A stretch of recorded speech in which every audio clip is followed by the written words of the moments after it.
रामपुर गांव में 3 भाई रहते थे, रघु, राम और सबसे छोटा रमण। रघु और रामू लालची, आलसी और मूर्ख थे, जबकि रमण मेहनती, नेकदिल और चतुर था। वो सभी अपनी माँ के साथ रहते थे, लेकिन माँ की मृत्यु होते ही दोनों लालची भाई आपस में फुसफुसाकर बातें करने लगे। ए भैया, हमें कुछ करना होगा। अगर अभी रमन को घर से नहीं निकाला ना, तो आगे चलकर जमीन में उसका भी हिस्सा लग जाएगा, 1/3 हो जाएगा। हाँ छोटे, तू बिल्कुल सही कह रहा है। उसे किसी भी तरह से घर से निकालना होगा, पर जमीन का असली कागज कहाँ रखा है, बस यही तो मुझे भी नहीं पता है, और बिना उसके कुछ होगा नहीं। अरे हाँ, मेरे पास है जमीन के असली कागज, और मैं क्या कहता हूँ, शायद उसी पर उसका अंगूठा लगवाकर हम उसे निकाल सकते हैं। अरे वाह, ये हुई ना बात। तो फिर देर किस बात की है, आज ही इस काम को अंजाम दे डालते हैं।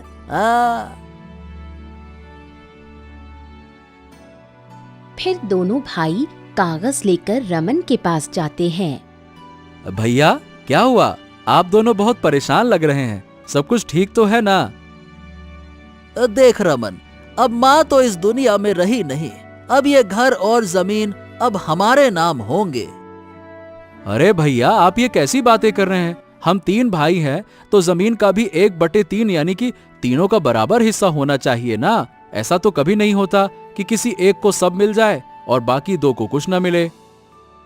अरे तू चुप हो जा और चला जा यहाँ से। इस घर में अब तेरे लिए कोई जगह नहीं है। 1/3 नहीं, जो होगा 1/2 होगा। हाँ।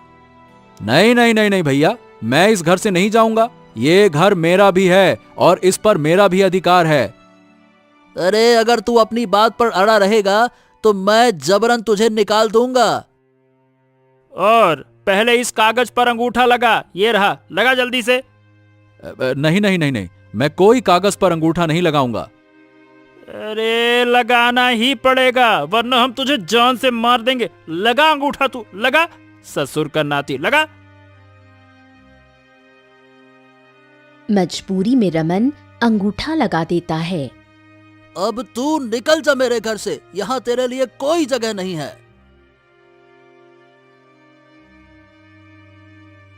रमन को घर से धक्के मारकर बाहर निकाल दिया जाता है। दोनों भाई अंदर चले जाते हैं। हे भगवान, ये मेरे भाइयों को क्या हो गया है? वो मेरे साथ ऐसा व्यवहार काहे कर रहे हैं? अब मैं कहाँ जाऊं, क्या करूंगा?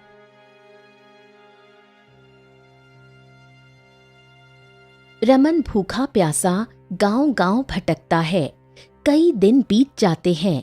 वहीं दूसरी तरफ दोनों भाई बहुत खुश थे।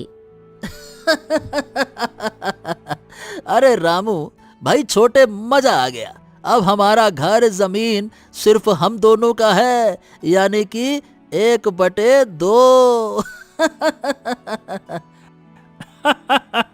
हाँ भैया, अब हम दोनों मिलकर खेती करेंगे और इस बार अच्छी नस्ल के बीज डालेंगे। खेती खूब होगी दबा के। अरे बिल्कुल बिल्कुल, इस बार तो हम दिन रात मेहनत करेंगे और खूब अनाज उगाएंगे।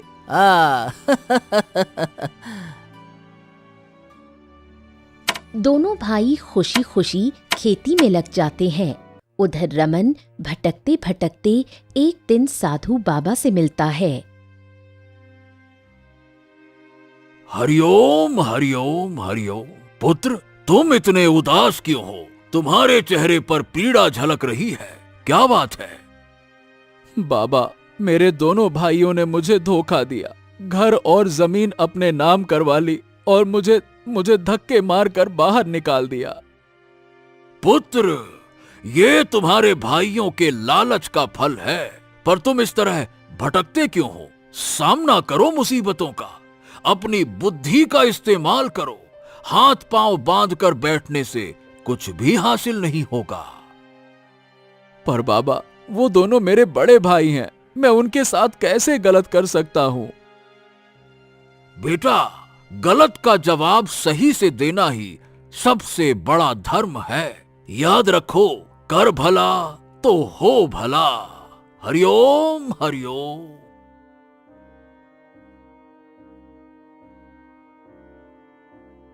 इतना कहकर साधु बाबा चले जाते हैं। रमन मन ही मन ठान लेता है, हाँ, साधु महाराज सही कह गए हैं। अब मैं इन दोनों भाइयों को सबक सिखाऊंगा। हाँ। फिर रमन गांव के मुखिया के पास पहुंचता है। मुखिया जी, आपसे मुझे एक जरूरी बात कहनी है। हाँ हाँ, अब बोलो बेटा, क्या हुआ? मुखिया जी, मेरे घर के और जमीन के असली कागजात तो माँ ने आपके पास रखे थे ना? हाँ हाँ हाँ, सही कहा। तुम्हारी माँ ने मुझे वो कागज देते समय कहा था कि अगर तीनों बेटों में झगड़ा हो तो यही असली कागज काम आएगा। अच्छा, क्यों पूछ रहे हो बेटा? हाँ मुखिया जी, मेरे दोनों भाइयों ने मुझे घर से निकाल दिया। अब मैं उन्हें सबक सिखाना चाहता हूँ। क्या वो कागज मुझे दीजिएगा? हाँ बेटा, तूने बिल्कुल सही कहा। वो कागज है मेरे पास, रुक जा, मैं लेकर आता हूँ। तुम्हारे दोनों भाई तो थे ही लालची, उसे अच्छे से सबक सिखाना बेटा। हाँ।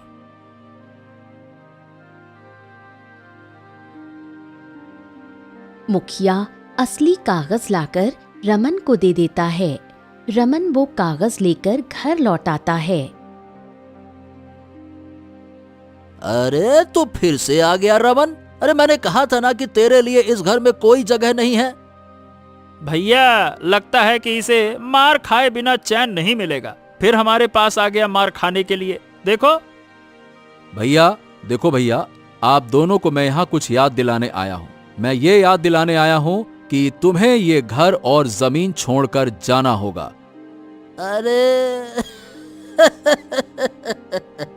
ये कैसी बकवास कर रहा है रे तू? ये हमारा घर है। इस जमीन पर हमने मेहनत से फसल उगाई है और तू भूल गया क्या? हमने तुझसे कागज पर अंगूठा लगाया था। ओ माफ करना, तूने अपने से लगाया था। ये बात सही है। बोल, लगाया था कि नहीं लगाया था? भैया, वही तो मैं कहने आया हूँ। जिस कागज पर तुमने मुझसे अंगूठा लगवाया था वो था नकली। असली कागज तो माँ ने पहले से ही कहीं और छिपा दिया था। माँ ने मुझे कहा था कि तेरे दोनों भाई लालची हैं, जब वो तुझे घर से निकाल दें तब इस असली कागज का इस्तेमाल करना।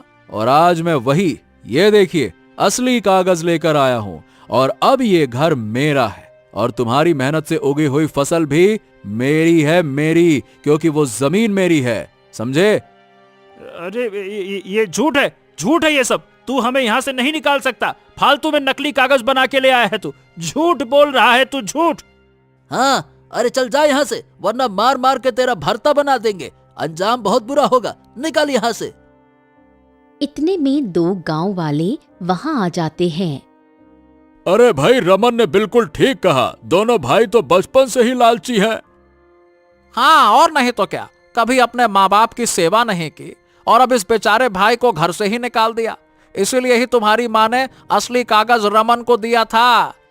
सही किया रमन ने। अब इस घर और जमीन पर सिर्फ उसी का हक है। इसलिए तुम दोनों इस घर से निकल जाओ, वरना हम बता रहे हैं, हम लोग रमन के साथ हैं। बहुत मारेंगे तुम लोगों को।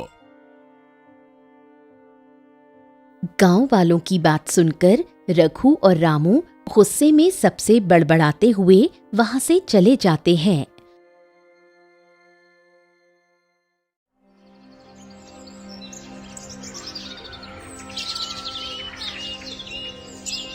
कुछ दिन ऐसे ही बीत गए। रमन की फसल खूब अच्छी हुई। वो फसल काटकर व्यापारी के पास बेचता है। उसे अच्छे खासे पैसे मिलते हैं। वाह, इतनी मेहनत के बाद आज मुझे इसका फल मिला है। अब इतने पैसे हो गए हैं कि मैं अपने होने वाली पत्नी के लिए गहने बनवा सकता हूँ। अब जब शादी होगी तो मैं चाहता हूँ कि मेरी होने वाली पत्नी को कभी कोई कमी महसूस ना हो। हाँ, ये ठीक रहेगा। इतना कहकर रमन व्यापारी के यहाँ से निकलकर सुनार के पास जाता है और गहनों का ऑर्डर देता है। उसके दोनों भाई दूर से ये सब देख लेते हैं।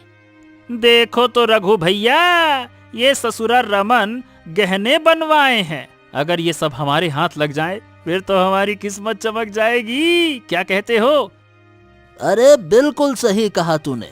रात को चुपके से घर में घुसेंगे और सारे गहने चुरा लेंगे। रमन को पता ही नहीं चलेगा और हम अमीर बन जाएंगे। बिल्कुल सही सोचा भैया, हम ऐसा ही करेंगे। आखिर वो जेवर पर हमारा ही हक है, क्योंकि हमने ही तो वो फसल बड़ी मेहनत से उगाई थी। ये तो ससुरा आ गया आखिरी में इस फसल को हड़पने। रमन के बच्चे, तुझे तो हम बताते हैं क्या मजा चखाते हैं, देख तू अब।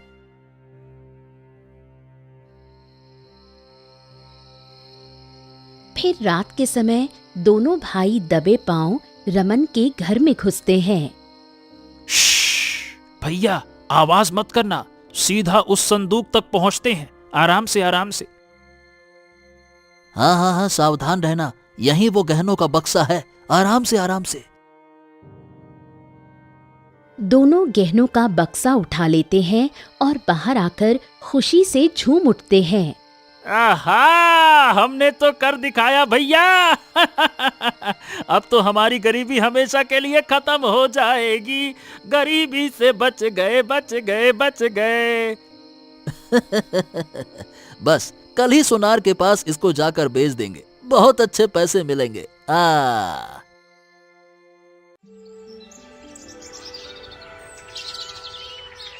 अगले दिन दोनों भाई गहनों का बक्सा लेकर सुनार के पास पहुंचते हैं। सुनार भैया, देखो हमारे पास कितने कीमती गहने हैं, इनका अच्छा अच्छा दाम लगा दो।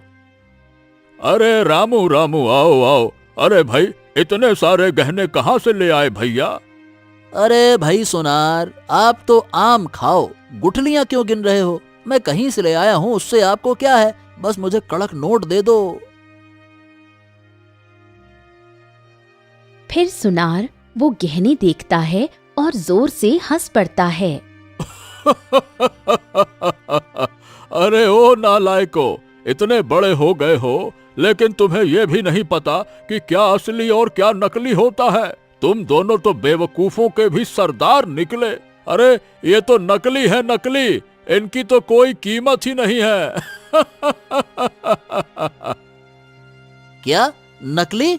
नहीं नहीं नहीं नहीं, ऐसा कैसे हो सकता है? मैंने खुद अपनी आंखों से देखा था, ये असली जेवर था, फिर ये नकली कैसे हो सकता है?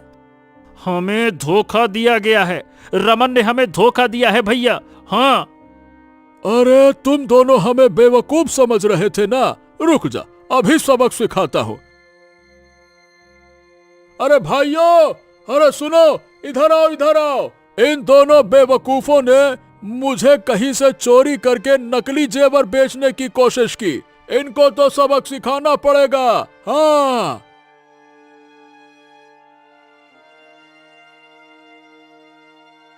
तभी दो गांव वाले वहां आ जाते हैं। अरे ये दोनों, अरे भैया, ये दोनों भाई तो हमेशा लालच में अंधे रहते हैं। एक नंबर के लालची हैं, लालची। अब देखो खुद ही फंस गए। सही कहा, गहनों का असली नकली का फर्क ही नहीं समझ पाए और चले थे चोरी करने। इनकी तो खूब खबर लेनी चाहिए। अरे मारो ससुर के नातियों को, मारो मारो। गांव वाले भीड़ जुटा लेते हैं और दोनों भाइयों को जमकर पीटते हैं। फिर दोनों अपनी जान बचाकर वहां से भागते हैं।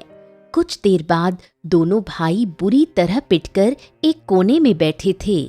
अरे रे रे रे रे रे, अरे रे रे रे रे, ए भैया, हमसे कितनी बड़ी गलती हो गई। हम तो इतने बड़े बेवकूफ निकले कि असली नकली का फर्क तक नहीं समझ पाए। हाँ, और मुझे तो लगता है कि ये सब रमन की चाल थी। उसने जानबूझकर हमें नकली गहनों के पीछे लगाया। अरे उसने हमारे साथ धोखा किया है, धोखा। सही कहा, अब हमें उससे बदला लेना होगा भैया। अरे रे रे रे रे, बहुत मारा गांव वालों ने। बदला लेना होगा भैया, बदला। तो चलो अभी चलते हैं उस ससुरे रमन के पास और आज उसको सबक सिखाते हैं। चलो। दोनों भाई गुस्से से भरे रमन के घर की ओर बढ़ते हैं। क्यों रे रमन, तूने हमारे साथ धोखा किया। तू जानता था कि हम चोरी करने आएंगे, इसलिए तूने वहां नकली गहने रख दिए। और तू हमें बेवकूफ समझता है। अब तुझे हम छोड़ेंगे नहीं। हाँ, अरे वाह वाह वाह वाह वाह, आप लोग इतने समझदार कब से हो गए भैया? आपने तो मेरे पूरे प्लान का भेद ही खोल दिया। मैं पहले ही जानता था कि आप दोनों चोरी करने आओगे, इसीलिए असली गहनों को हटा दिया और नकली गहने रख दिए। हाँ, अरे तूने जो दिए दिए कर रहा है ना, बहुत हल्के में ले रहा हमको। अभी हम तुझे सबक सिखाएंगे, रुक जा तेरी तो। अच्छा तो पहले मुझे पकड़ कर दिखाओ, फिर छोड़ने की बात करना। दोनों भाई क्रोध में दांत पीसते हैं और गुस्से से वहां से चले जाते हैं।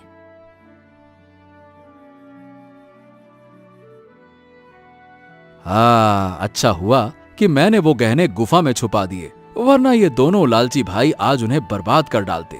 लेकिन मुझे देर नहीं करनी चाहिए। अगर कोई और गुफा में पहुंच गया तो फिर उसे गहनों का पता लग सकता है और वो ले जाएगा। नहीं नहीं नहीं नहीं, नहीं, मैं उन्हें अभी वापस ले आता हूं।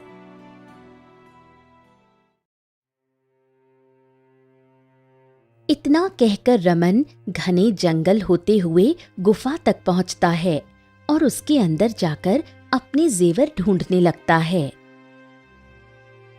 अरे यही तो जगह थी जहां मैंने गहने रखे थे, पर गहने गए कहां? अरे मैंने यहीं तो छिपाए थे। अरे कहीं किसी ने ढूंढ तो नहीं लिया? नहीं नहीं नहीं नहीं नहीं, नहीं। मुझे अंदर जाकर देखना होगा।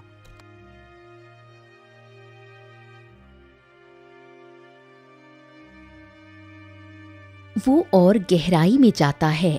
अचानक उसे सामने एक अजीब सी मूर्ति दिखाई देती है।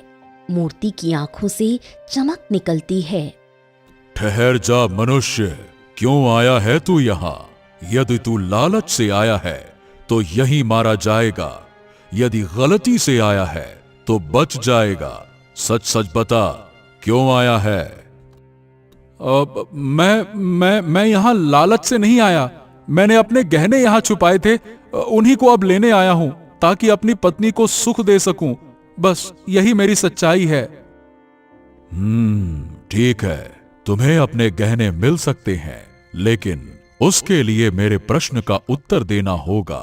सोच लो, अगर गलत हुआ तो तुम्हारे गहने चले जाएंगे, फिर तुम्हें कभी नहीं मिलेंगे। हाँ ठीक है, मैं उत्तर देने के लिए तैयार हूं। तो सुनो, मैं बिन छाया के चमकता हूं, मैं बिना स्वर के सबको भाता हूं, मैं हर दिल को मोह लेता हूं। बताओ मैं कौन हूं? ये सौंदर्य है। सही उत्तर। तू सच बोलता है और लालच से नहीं आया, इसीलिए तुझे इनाम मिलेगा। तभी एक सोने से भरा हुआ मटका उसके सामने आ जाता है। हाँ, ये मेरा है। मैं इसे अपने साथ ले जा सकता हूं? हाँ रमन, ये सब तुम्हारा है। तुम अपने साथ ले जा सकते हो और एक अच्छी जिंदगी जी सकते हो। जाओ। रमन खजाने से भरा मटका लेकर गांव पहुंचता है। गांव वाले उत्साहित होकर इकट्ठा हो जाते हैं। देखो सभी गांव वालों, आज मुझे ये खजाना मिला है। सोने के सिक्कों से भरा ये मटका, और मैं इसे सिर्फ अपने लिए नहीं रखूंगा, मैं इसे हमारे गांव के सभी गरीब और दुखियों की मदद के लिए बांटूंगा। अब कोई भी भूखा ना रहे, कोई भी परेशान ना रहे। हाँ, वाह रमन वाह, तो सचमुच में महान है। इस खजाने से तूने सिर्फ खुद को नहीं बल्कि सबको खुश कर दिया। हाँ भाई, ये तो कमाल कर दिया। अब हमारे गांव में सुख शांति आएगी। रमन खुशी खुशी खजाना बांटने की तैयारी करता है। वहीं रघु और रामू दूर से ये सब देख रहे हैं। देख रहा है रामू, ये बेवकूफ हमारे बिना ही ऐसा कर रहा है। हमें कुछ करना पड़ेगा रे। हाँ, इसकी इतनी इज्जत बढ़ गई है इस बार तो हम इसे बर्बाद कर देंगे। हाँ। तो चलो राजा के पास चलते हैं, कहेंगे कि रमन चोर है, उसने खजाना चुराया है, उसे सजा दी जाए। ये हुई ना बात। बिल्कुल ठीक कहा भैया। चलिए हम अभी चलते हैं।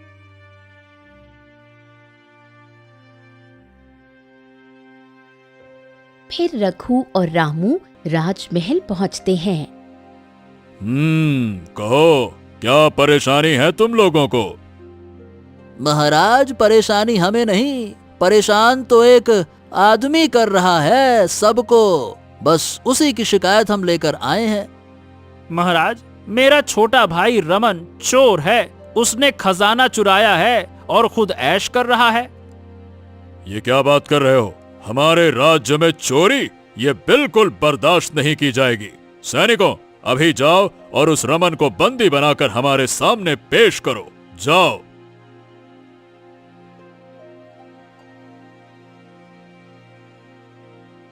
फिर सैनिक जाता है और कुछ ही देर में रमन को राजमहल ले आता है। रमन, ये क्या है? क्या तुमने सच में खजाना चुराया? महाराज, आपको प्रणाम है, प्रणाम स्वीकार करें। महाराज, ये सच नहीं है। ये खजाना मुझे मिला था, मैंने इसे किसी से चुराया नहीं है और मैंने इसे अपने लिए रखा भी नहीं है, बल्कि अपने गांव के गरीबों और दुखियों की मदद के लिए लेकर आया हूं। मैंने चोरी नहीं की महाराज। हमारे राज्य में चोरी को कभी बर्दाश्त नहीं किया जाएगा। पर सुनो, सच सामने आने के बाद ही कोई निर्णय होगा। तभी रमन चुपके से दोनों भाइयों की जेब में कुछ सोने के सिक्के रख देता है। नहीं महाराज, मैं चोर नहीं हूं। ये मेरे दोनों भाई हैं जो मुझसे जलते हैं और लालच में पड़कर झूठ बोल रहे हैं। आप तलाशी लीजिए, इनके पास चोरी का सामान जरूर होगा। सैनिकों, इन दोनों भाइयों की तलाशी तो लो। फिर सैनिक दोनों भाइयों की तलाशी लेते हैं और उन दोनों की जेब से सोने का सिक्का निकालते हैं। महाराज, इन दोनों के जेब में सोने के सिक्के मिले हैं। ओ, तो यही सच है। इसका मतलब ये दोनों झूठ बोल रहे थे। सैनिकों, तुरंत इनको सजा दो और सबके सामने इनकी बेइज्जती होनी चाहिए, ताकि कोई भी लालच में ऐसा ना करे। ले जाओ इन्हें। सैनिक दोनों भाइयों को पकड़कर सबके सामने मारते हैं। गांव वाले देखते हैं। रघु और रामू शर्म से सिर झुकाते हैं। फिर ऐसे कई दिन बीत जाते हैं।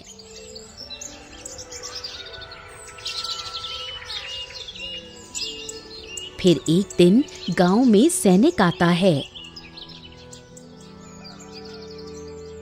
सुनो सुनो सुनो, सभी गांव वालों ध्यान से सुनो। महाराज ने तुम सभी को महल बुलाया है, इसीलिए आज सभी गांव वाले महल में उपस्थित हो जाएं।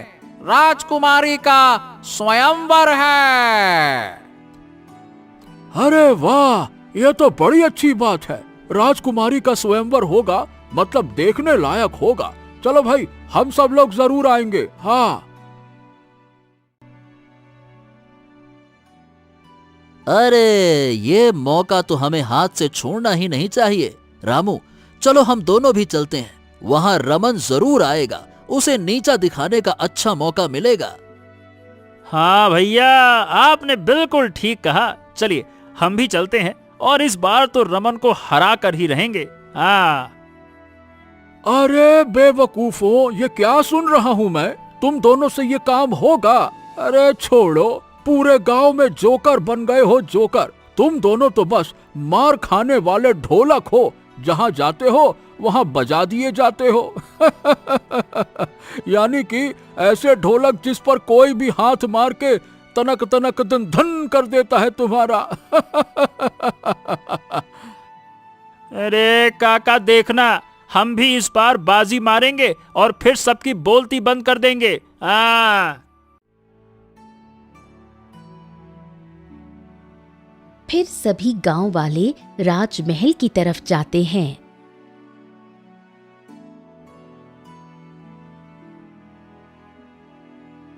सभी लोग मेरी बात सुनो। जो 2 दिन के अंदर सबसे ज्यादा धन कमाएगा उसी से मेरी राजकुमारी का विवाह किया जाएगा। हाँ हाँ भैया, देखो महाराज ने हमें एक मौका दिया है। ये तो हमारे बाएं हाथ का खेल है। हाँ, बिल्कुल। हम तुरंत शुरू करते हैं भैया।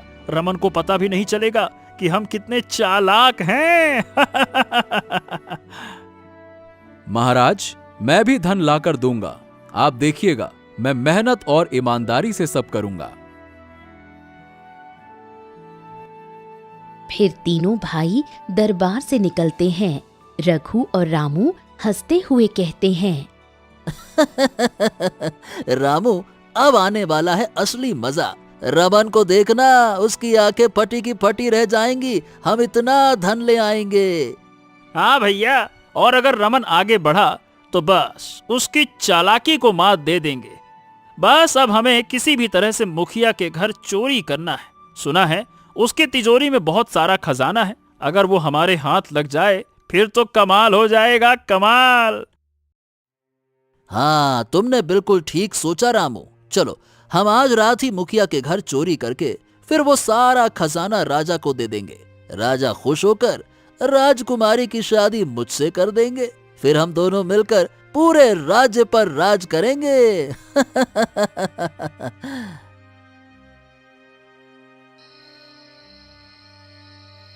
रघु और रामू मुखिया के घर चोरी करने जाते हैं और चोरी चुपके मुखिया के घर में घुस जाते हैं।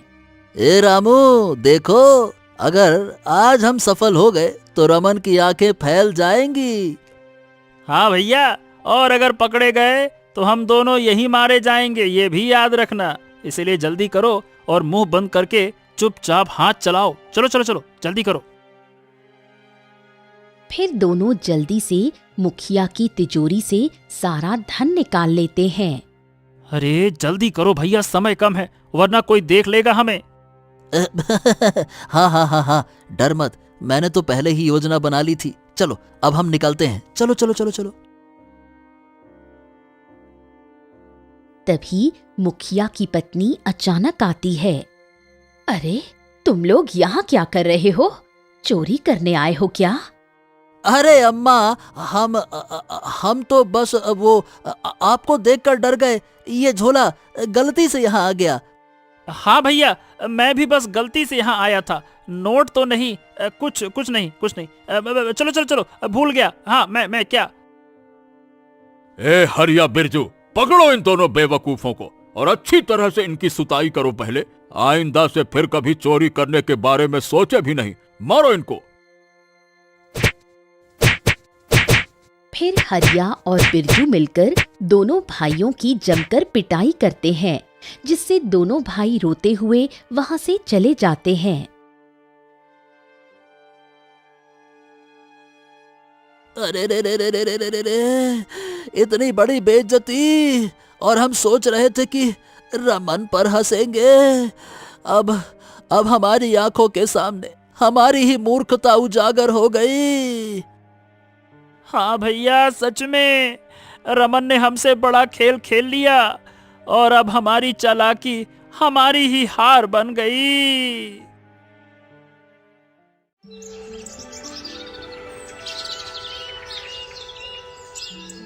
वहीं दूसरी तरफ रमन गुफा में जाता है। हे जादुई मूर्ति, मुझे धन चाहिए ताकि मैं राजकुमारी से विवाह कर सकूं। रमन, धन तो ऐसे मैं सीधे नहीं दूंगा। पहले तुझे मेरी 2 परीक्षा पार करनी होगी। ठीक है, मैं हर परीक्षा देने के लिए तैयार हूं। रमन, अब तुम्हारी सबसे कठिन परीक्षा है। यहाँ 3 दरवाजे हैं। हर दरवाजा तुम्हें एक अलग रास्ते पर ले जाएगा। पहले दरवाजे के पीछे है धन और वैभव। दूसरे दरवाजे के पीछे है सत्ता और शक्ति। तीसरे दरवाजे के पीछे है संघर्ष और सेवा का मार्ग। सोच समझकर बताओ, तुम कौन सा दरवाजा चुनोगे? धन और शक्ति से आदमी बड़ा तो दिख सकता है, पर महान नहीं बनता। मैं तीसरा दरवाजा चुनूंगा, जहां संघर्ष है, सेवा है और दूसरों का भला है। तुम्हारी अगली परीक्षा है बुद्धि की। मेरे सामने 2 कलश रखे हैं, एक में है अमृत और एक में जहर। तुम्हें बिना चखे सही कलश चुनना होगा। संकेत यह है कि एक कलश पर लिखा है इसमें जहर है और दूसरे पर लिखा है इसमें अमृत है, पर सच केवल एक में ही लिखा है और दूसरे में झूठ। सोचो और बताओ कौन सा कलश चुनोगे।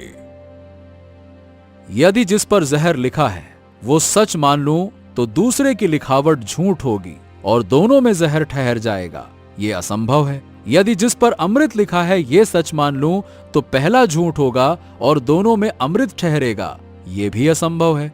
यानी कि दोनों लिखावटें झूठ हैं। सो अमृत उसी कलश में है जिस पर जहर लिखा है और वही कलश मैं चुनता हूं। बहुत अच्छे, यही चतुराई और तर्क का सच्चा प्रयोग है। फिर मूर्ति की आंखों से तेज रोशनी निकलती है और एक घड़े में सोने का सिक्का प्रकट होता है। फिर रमन खजाना लेकर राजमहल आता है। प्रणाम महाराज। महाराज, मैंने आपका आदेश पूरा किया। ये रहा खजाना, जैसा आपने चाहा था। बहुत अच्छे बेटा, तूने ईमानदारी और मेहनत दोनों दिखाई है। अब मेरी राजकुमारी का विवाह तुझसे होगा। राजकुमारी और रमन की शादी की तैयारियां शुरू होती हैं। रघु और रामू ये सब देखकर एक दूसरे की तरफ देखते हैं और गुस्से में कहते हैं, हा, ये कैसे हो गया? राजकुमारी भी, खजाना भी, घर भी, अरे सब रमन के हाथ में है। भैया, लगता है कि हमारी चालाकी का मजा अब हमारी आंखों के सामने ही उड़ रहा है। हम एक नंबर के बेवकूफ हैं, ऐसा लगता है। अरे अब कुछ करना पड़ेगा भाई। अब सिर्फ मुंह देखने से बात नहीं बनेगी, कुछ तो करना पड़ेगा। हाँ, सही कहा। चलो प्यार से माफी मांगकर पता करते हैं कि आखिरकार वो खजाना लाता कहां से है।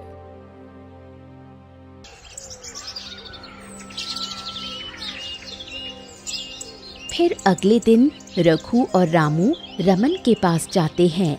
डर और हल्की शर्मिंदगी के साथ कहते हैं, रमन, मेरे छोटे भाई, हमें माफ कर दे। हमने जो किया वो गलत था।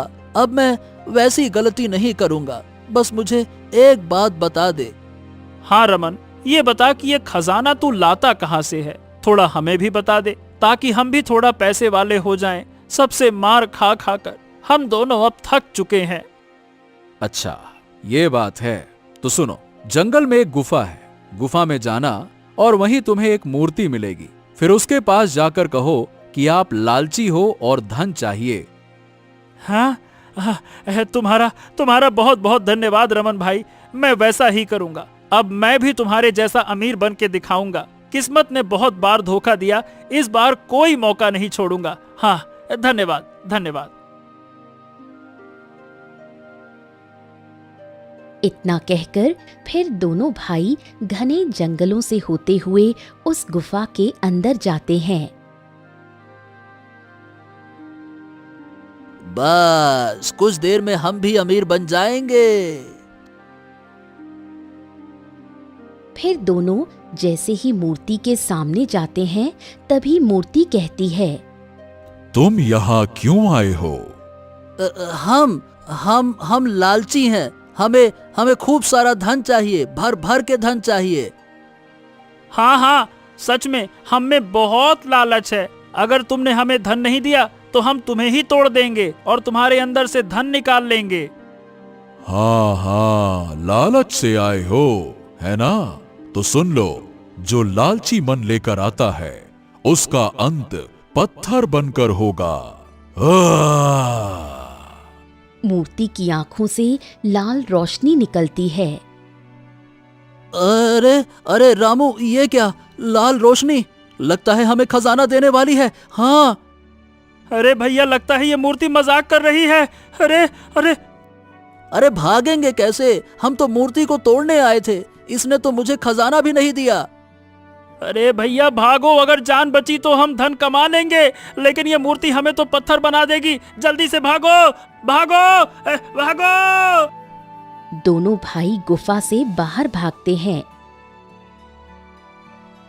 उधर रमन अपनी खुशहाल जिंदगी बिता रहा था, खजाना संभालता है और गांव वालों की मदद करता है।